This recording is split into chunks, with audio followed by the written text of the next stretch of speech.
Company. Let's go ahead and start on a prayer list. I've already got Joe and Steve. Lisa Fletcher's family. Does everybody know that story? Crystal Nichols. Crystal.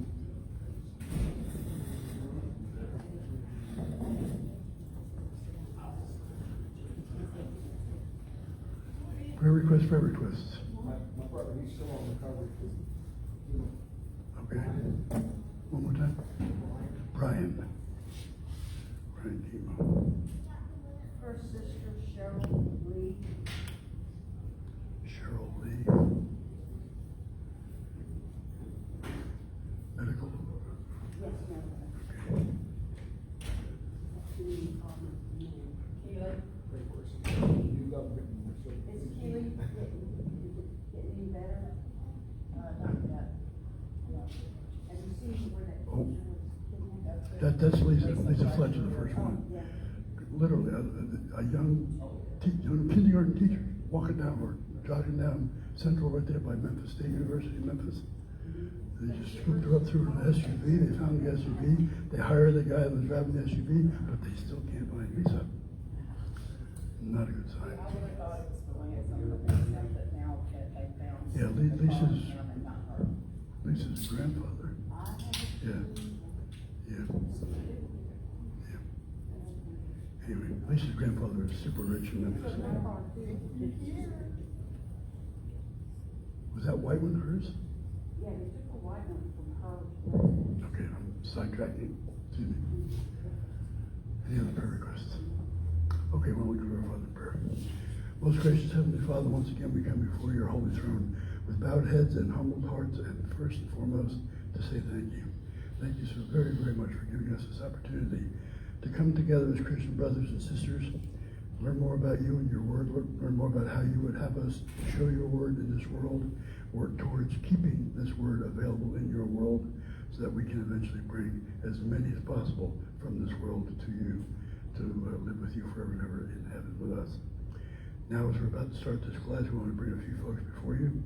Joe and Steve, please continue to watch over them. Reach out your loving arms and guide them and comfort them as they deal with their medical issues.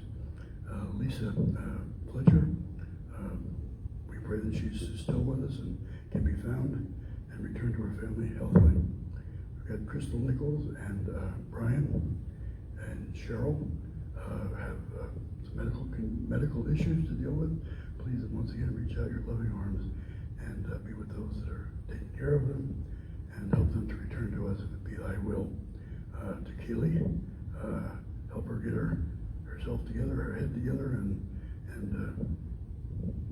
become a Christian once again, and help raise some decent kids in your way. Now, as we're about to start this class, we ask that you give us the first of all, the understanding where we are, why we are where we are, but most of all, give us the oomph, the desire, the motivation to actually stand up and say, okay, enough is enough. Let's do something about it.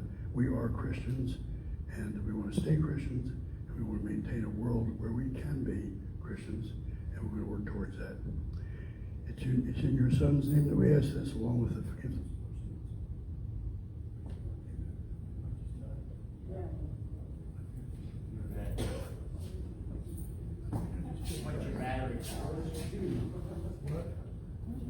Your battery. Check it.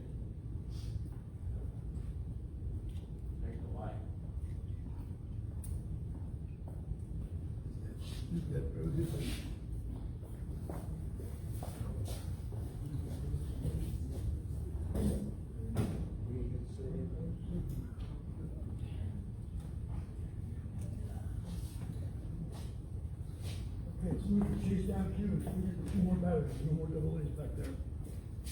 So I'm gonna try to screen. Wish me luck, this is not my strong point. Okay, this morning, we met last week, two more slides to go on social aspect and how you deal with Christian worldview in society. We didn't finish those two. last two slides, and it's the end of today's talk, or maybe the beginning of next week's. Because the next topic that I want to talk about is spending up the history of America. And basically, it answers one of my other great sentences, what they're called. Things that really kind of perturb me. You know, the first one, I get all bummed out of shit because of that no fault law, no fault divorce, everybody's no fault, nothing's my fault, I'm a victim, I'm gonna turn around everything I do, somebody else's fault. That concept. The other thing that really tends to be a lot day in and day out, I've seen it all the time, and moving places jump in there trying to change things. It's literally God has been pulled out of our schools, our government, our society, television, radio. I mean, getting to the point of literally, we started as a Christian nation. We were founded on Christian principles. We spent a whole lecture here talking about the Christian principles of our foundation. And it was 230 years, it's gone. It is gone. Essentially, we have already lost the battle of talking about God in our public environments, in our schools, television, radio, whatever. We have lost that. And that's where it was back in the early 1800s. It is gone. And most of us didn't really disappear until it was literally done.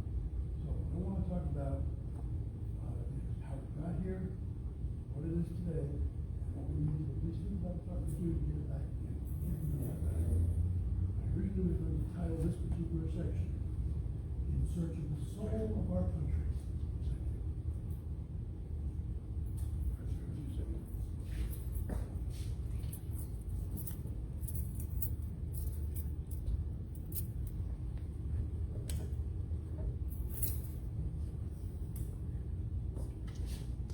Is that working better?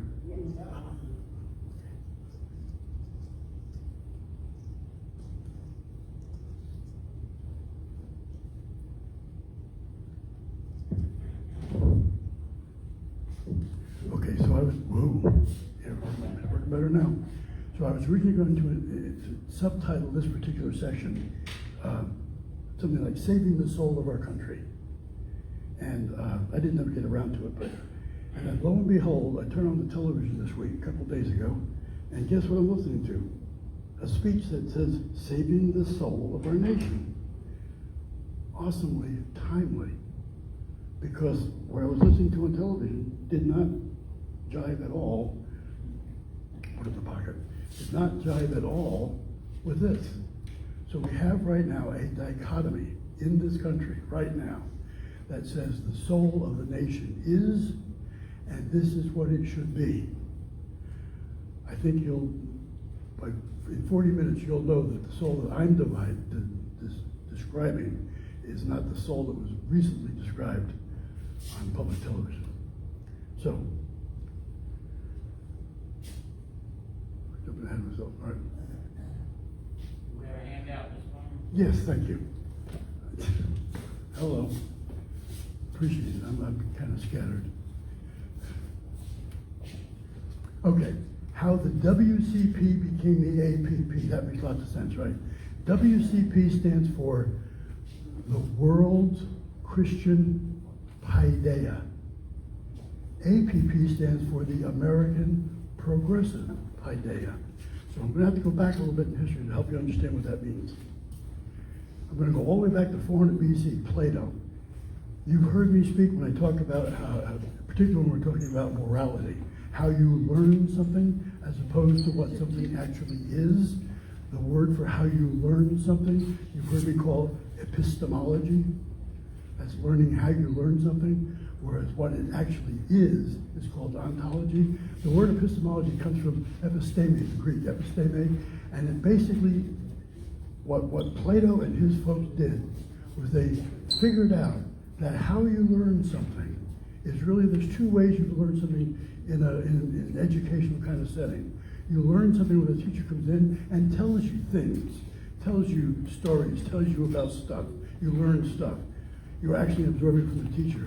However, you also learn something else that is not technically an education. You learn how the society expects you to live. How are you expected to survive in a society? what the society considers right and wrong. And different societies can consider a particular act as right or wrong, and they both believe it. And when you grow up in that society, you also believe it. You are basically cultured. You are encultured into that particular way of life. So, and that the Greek word for that is called paideia. The second one over there, paideia. So, how you learn by actually learning in a classroom type environment. That's called gnosis, from the Greek to knowledge, gain knowledge, to know, and then paideia. Paideia has not been translated into an English word. They just carried over, like baptized became baptizo and so forth.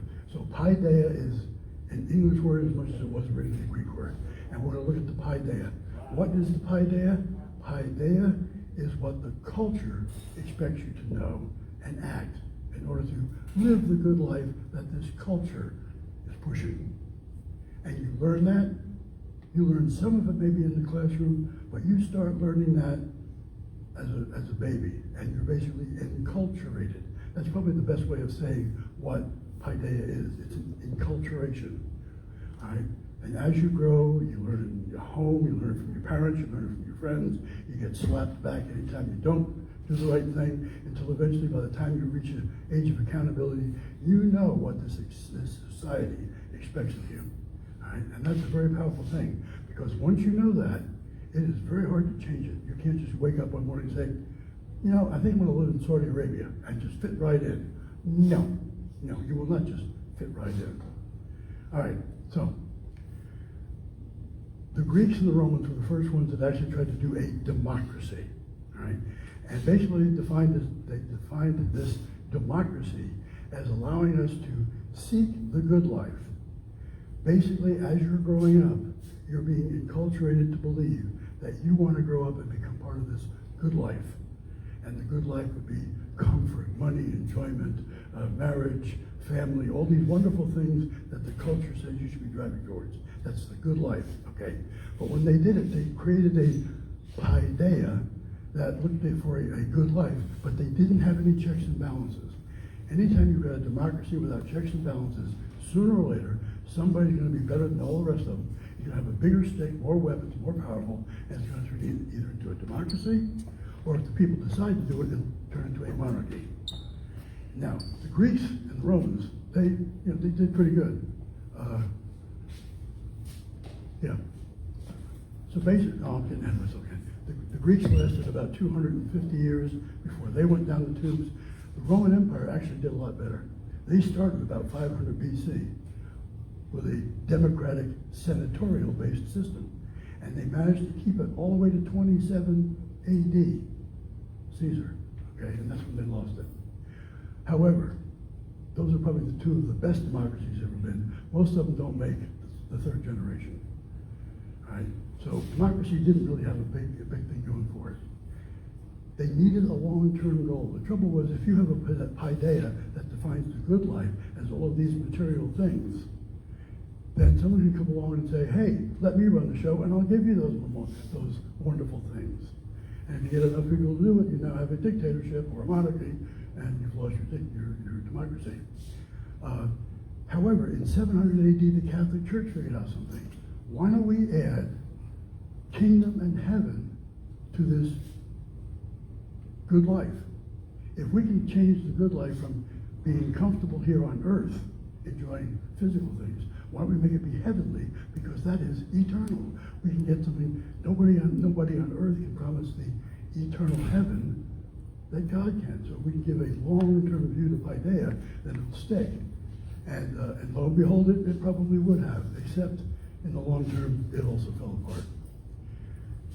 In 1787 was basically the 5,000-year leap we were talking about a couple of weeks ago. Basically, in 1787, what happened was our founding fathers came up with a unique idea. Why don't we go ahead and take the WCP, remember that's World Christian Paideia, the World Christian Paideia. So we've gotten the point across that in order to be a good life, it should be God-centered, kingdom-centered, heaven-centered. But why don't we put in place checks and balances? checks and balances will make sure that one person cannot override the other and kill the democracy. So let's try that, and they did. And obviously, it worked, at least for 233 years. All right, let's jump forward again, 1800s to 2020. We started off with mostly Christian. Back in the late 1700s, we were like 70-80% Christian, all right? And a few other scattered things. But amongst them, amongst the educated, which is where unfortunately it tends to start, amongst the well-educated, there was a number of deists. A deist means that yes, God was involved in the creation, but after he created, he backed off and let us do our own thing. All right? Theist, he stays with us. Deist, he backs off. So we had some deists, like Thomas Jefferson, unfortunately, George Washington, Madison, anyway. And these deists, over the years, by the time we get to 1800s, late 1800s, we're starting to see come in another idea called humanists.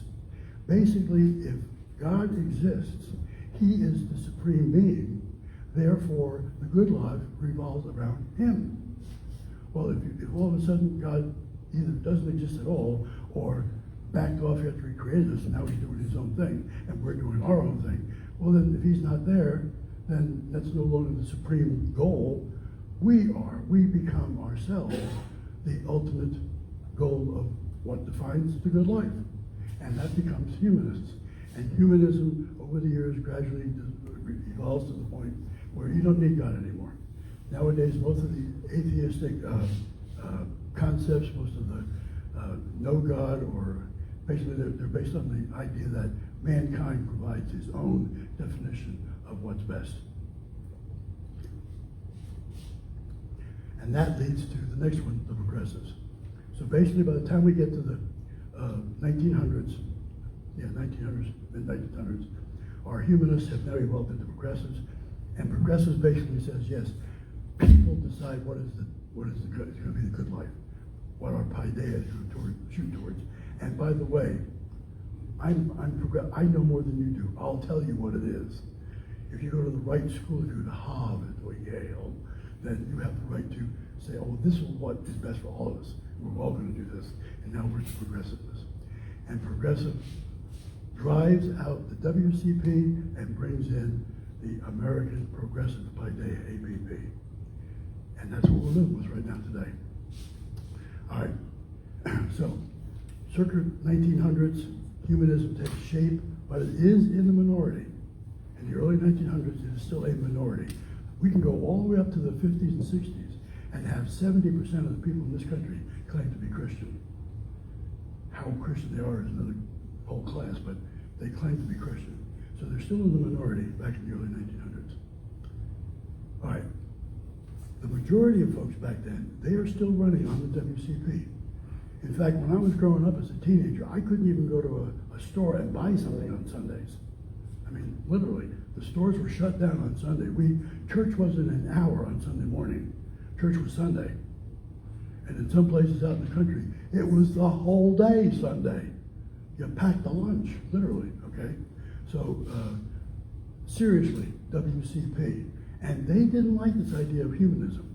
They were ready to put a halt to this humanist stuff right away. So they couldn't really do much with the humanists becoming progressives, really couldn't do much back then.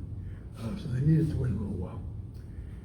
Simply because you cannot add something and then immediately take something away that is in their way. You can't go into an entire culture that is based around God and say, okay, tomorrow morning, no more God, let's put in the state, the nation, and we'll all worship Washington, D.C. Couldn't do it, all right? You can't do that. Didn't work. So they had to take a long-term view. The long-term view basically says, we can do this. We can, in fact, get to a humanist culture where I really am smarter than you, and I really can sit in a nice home and tell you how to enjoy your modicum home. But they couldn't do it quickly. They had to do it through 1 or 2 generations. They had to go for the kids. If you're going to change the paideia, you have to start the retraining of the paideia when they learn to speak and all the way up through. And guess what? If you've got them going to a state-sponsored school, how many hours do you have to work on that? 16,000 hours. On average, you have 16,000 hours to convince a person that they want to worship the state, not God. They want to worship human goals, not God's goals. 16,000 hours. You could really, really train a lot of people in 16,000 hours. Particularly since the rest of the world on WCP side had maybe a couple hours on Sunday, maybe an hour on Sunday. So that's what we're up against. And that started happening back in the early 1900s. All right. You can't hide education. You got to use paideia. Okay, that's basically what I just said. You can't change a culture by educating them using the traditional in the classroom educating, at least not from the start. By the second or third generation you can, but at least not from the start. What you have to use is enculturation, paideia. Start training them from the very, very young as to how we're expecting them to live. To disrespect God, respect the higher power of the state. And that's called pedagogy. And literally pedagogy is now a full-blown college-educated PhD qualitative field of study. How to do that. All right. Frankfurt School. Jumped to around a couple of years before World War II. There was a school that started in Germany called the Frankfurt School.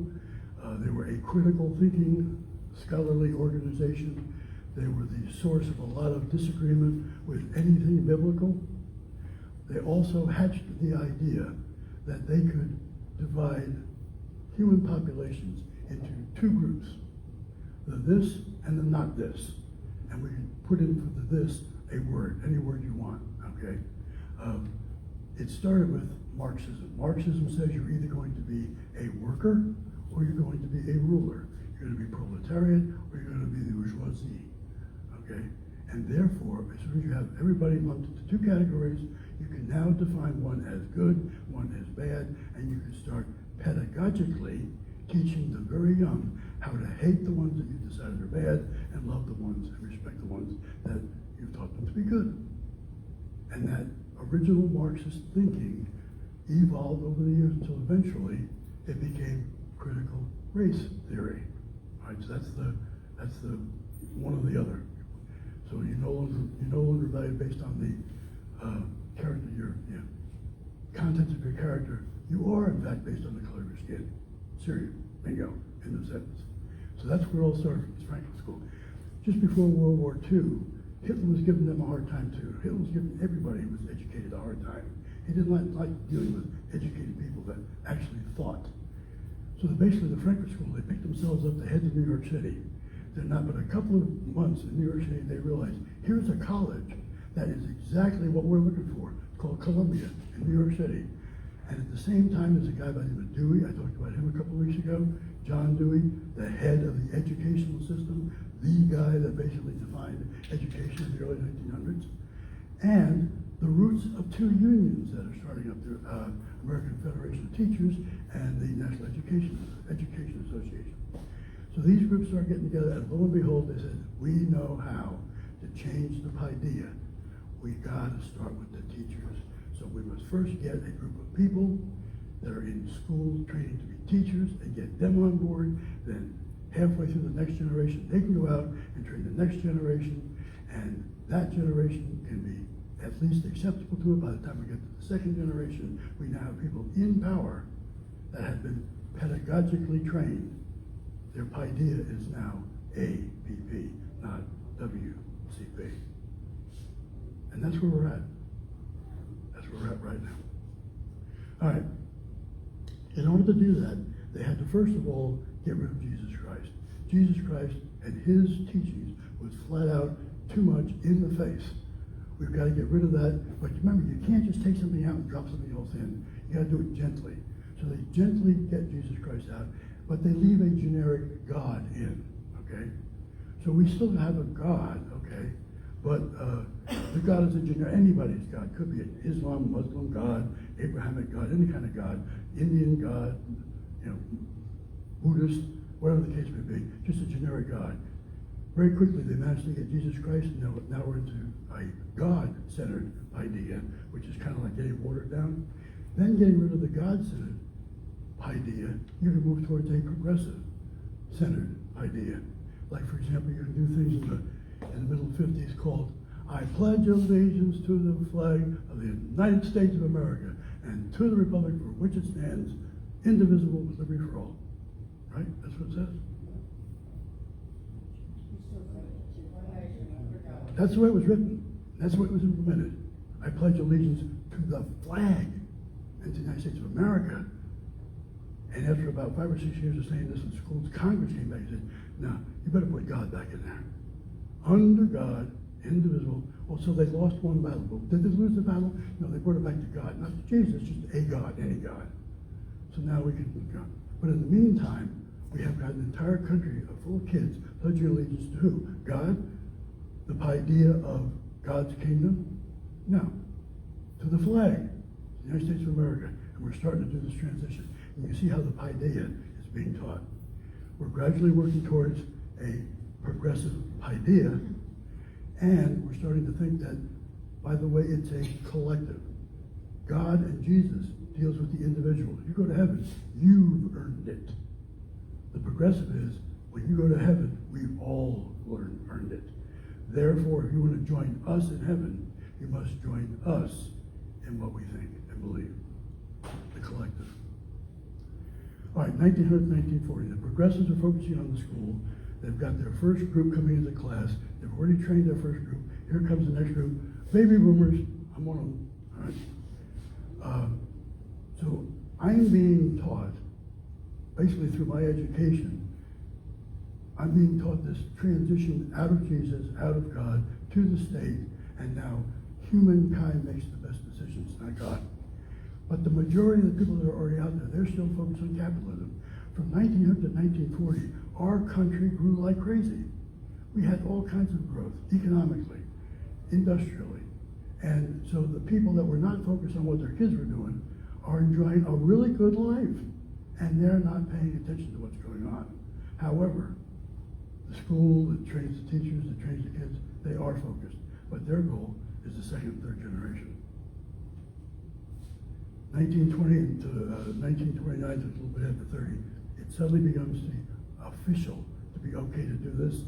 The progressive movement linked up with FDR, who was still around when John Dewey was doing his thing. And together, they now managed to change the concept. We are no longer looking in our pedagogy and our paideia. We're not looking for the good life. We are looking for democracy. We have redefined the good life to be democracy. What do we know about democracy? What have we learned about democracy? It doesn't work.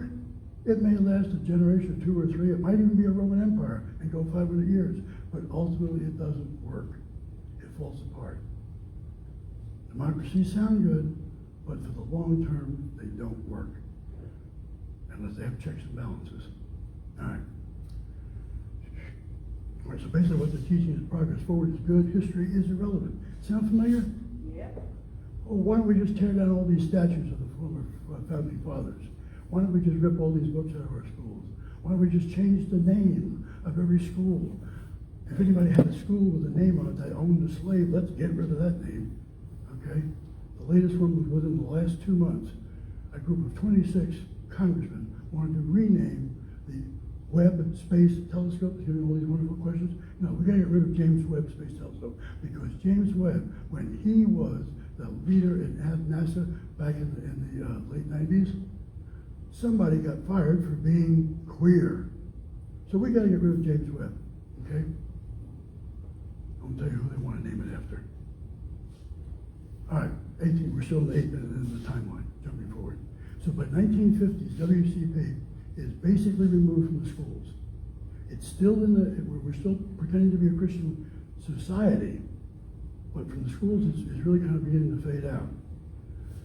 Then we come along in the 1960s, Earl Warren Court, Supreme Court under Earl Warren. This was the most liberal courts that this country's ever seen. In 1962, they took on a case where a school was starting with a prayer. Unconstitutional, made it illegal. Then in 63, Bible reading in school, unconstitutional, got rid of it. 65, praying aloud during a lunch, unconstitutional. In 3 or 4 short years, the Earl Warren Court who did not have the power to insert into the Constitution any of this stuff, or to look at the Constitution, not find it and say, hey, it's not in there. They ignored all of that. They went ahead and did it anyway. They ruled it unconstitutional. And now we have officially gotten rid of God in the schools. It's out. All right. Pardon my rant. I get upset when I do this stuff. Anyway. So by 1965, the WCP is removed, the APP is in place, the first generation is in place, okay? So at 1968, I graduate and I have been trained. I've been trained thoroughly in this stuff. So now I can go out and I can become a teacher and I can start the next generation. Hope they realize they failed. All right. 2009, how do we finally kill it totally? In 2009, the Department of Education, which by the way is not in the Constitution, the Department of Education was started in 1974 by Jimmy Carter, all right, because he owed the education, the NEA, a lot of votes. So he basically approved the Department of Education, and the very first thing they did was enact legislation that allowed them to give lots and lots of money to the schools if the schools did what we want them to.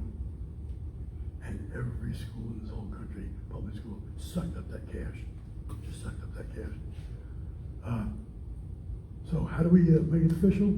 Well, we literally have to rewrite the curriculum that has been in place since the late 1700s, called Common Core.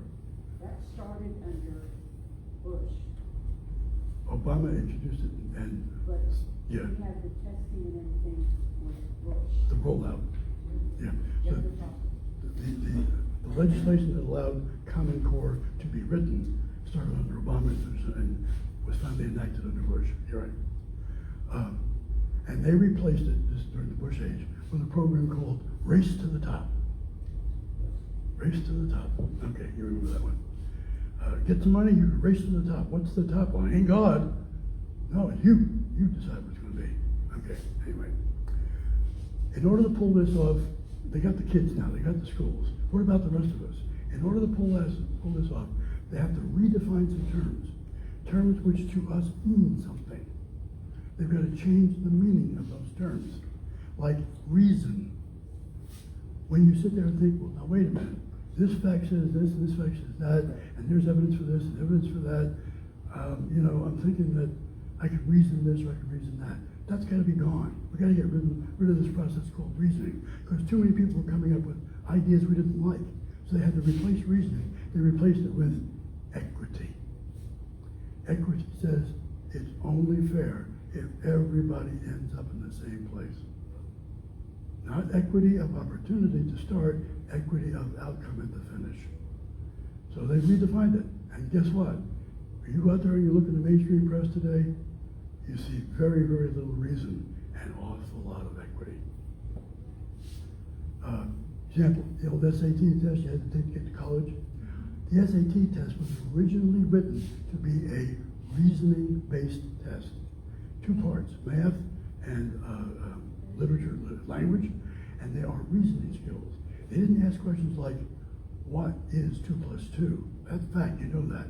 They asked questions like reasoning. Well, if this is this and that's that, then would this be larger than that or would it be smaller than that? And you actually have to go in and reason. Same thing in the verbal skills. It was a reasoning-based test. And guess what? It was very, very good at predicting how you were going to do in college. Because if you did good on the SAT, you really did good in college. However, the equity says now we all have to end up the same. And the equity SAT test said, but now, yeah, it's predicting good results, but they're all too white. Too many of the people that are succeeding are white. That's not equity. So we literally had to rewrite the SAT test so that it brought equity to the system. So now you take a test and you will be sure not to find anything that favors a white or a non-white answer. By the way, the school stopped using it because it has no predictability in the test. Well, no, to make it graduate. All right, so they changed it. They said it was too white. It was systemic racism. In 2016, It was rewritten in the Common Core course level, and the predictability of the SAP has gone right down. So the SAP is about useless now. That's just an example. Another thing, eliminate virtue and replace with values. What is a virtuous person? I'm running out of time. What is a virtuous person? A virtuous person is someone who is striving towards something better than they are, some ideal, some goal. How about like the Christian paideia, striving towards what it takes to make God happy, what's going to get me into heaven? That is a virtuous person. But if we can redefine virtue and replace it everywhere it shows with values,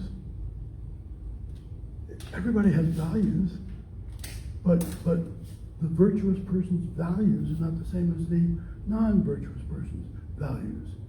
But if we can make all the values say the same, it's fair if everybody gets to go. It's fair if every child that plays the game gets a trophy.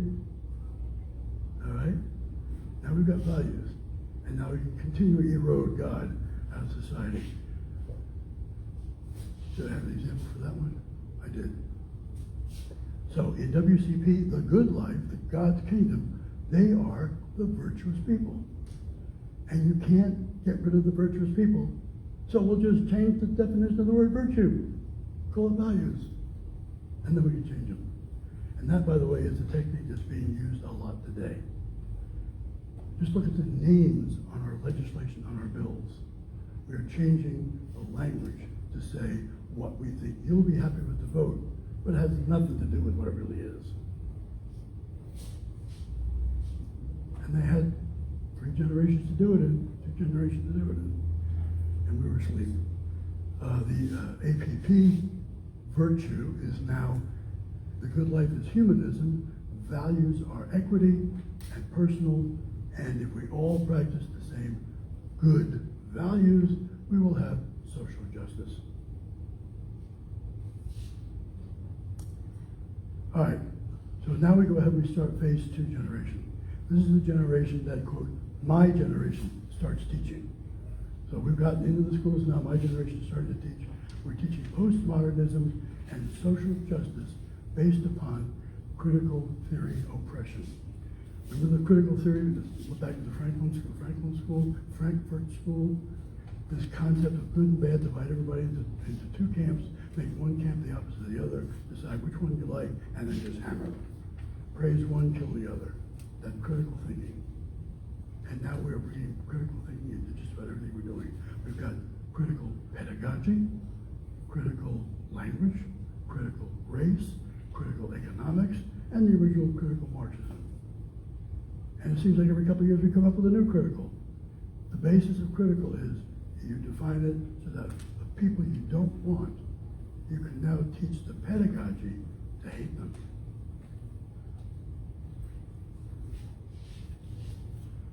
I really hate teaching this, but it's the way we are. All right. Let's look at today. Everything was going on really, really great. Well, first of all, why do you think few people complain? I mean, how can you have a country that's 70% Christian and still manage to get God out? I don't think yeah, it's coming up. We'll just let that hang for a while. Today, the wrong folks woke up. All of this progress so far has been made in the shadows. Society focused on economics, and the Christians were avoiding the worldly. If you go all the way back to the middle 50s, late 50s, early 60s, they managed to bring into the fold recognized Christian leaders. 5 minutes. Christian leaders, and they managed to convince them that they should go out and convince their congregations and their churches and their religion that Christians, they are in the world, but they're not of this world. You cannot be of this world. If you're of this world, then you're doing that stuff. You're in the world. And they basically convinced an awful lot of Christians to believe that, deeply believe that, so that they would keep their thoughts in church And don't mention them on the outside. Well, the outside's falling apart. This is happening. That's bad. They're trying to do this. They're trying to do that. I know it, but I can't look at it because that's worldly. If God wants it fixed, He will fix it. I'm going to sit here in church and watch all this stuff go by and wait for God to fix it. It's like that joke about the guy who was in the flood, and the flood comes up, and his neighbors say, "Come on, we'll help you get out." No, God's going to save me. Then they get the water's up to here, and they send him a boat. The boat comes around. "Come on, get in the boat. We're going to go." No, God's going to save me. Next thing he's on the roof.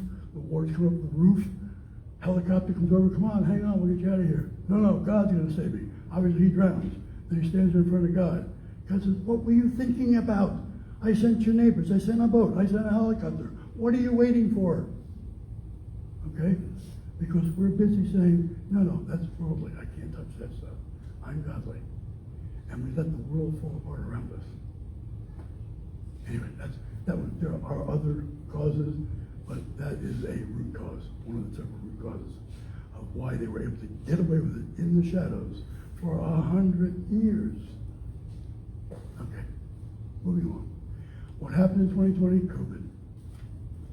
COVID messed them up big time.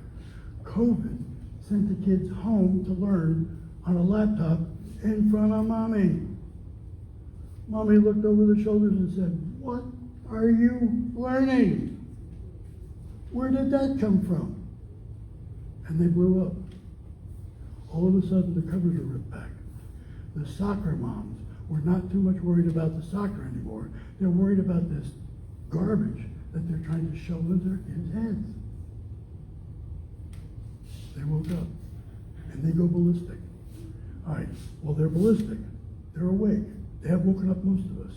I hope I'm waking up a few more. But we got to do something about it. It's not just being woke, okay? Even though we're woken on the right side, hopefully, there's more to it than just being woke. Because the first generation, me, we're now in power. People that are my age are in the government running the shows. They're in the corporations running the shows. They're in the corporations that are right now writing policies to pay their employees for travel expenses and time off and a bonus if they fly to the good state and get an abortion. People are joining companies because they have that policy. Why are companies doing that? Makes for a better employee. If that employee works for me, the corporation, and is not distracted by kids, I make more money. That is an APP worldview.